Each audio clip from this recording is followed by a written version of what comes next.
Hey guys! So I'm recording this video outside because my family's currently moving, so I don't want to expose you to the chaos that lies behind those doors.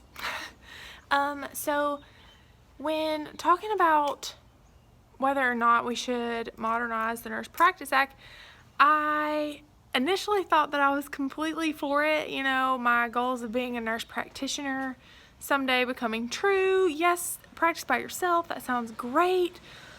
But then the further that I researched into it, I think that I've actually changed my mind. I think I would rather work under a supervising physician, especially after talking to a nurse practitioner who specifically told me that she would prefer to stay under a physician because of the amount of responsibility that falls onto her shoulders if she were not. I think that it is smart to have the supervising physician in order to have someone look over, you know, kind of check behind you and everything that you do, so that way you're not totally making decisions on your own. Because being a nurse practitioner, you don't have near as much education as a physician does.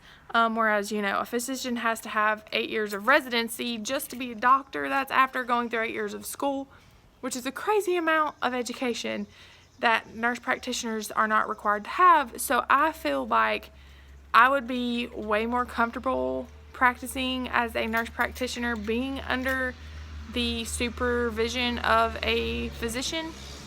So that's where I rest my case. I think I feel like, you know, we should have that extra amount of support rather than just making all the decisions for ourselves. Yes, I know that physicians would be consulted. However, is it not easier to, you know, kind of address the issue as something not so severe rather than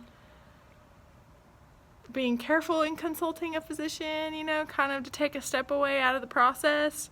I feel like that would be a little too simple to do, not being supervised. So yeah, I think I'm against it. As hard as I find that to believe even myself, I feel like we should keep those supervising physicians. Hope you guys have a great rest of the semester.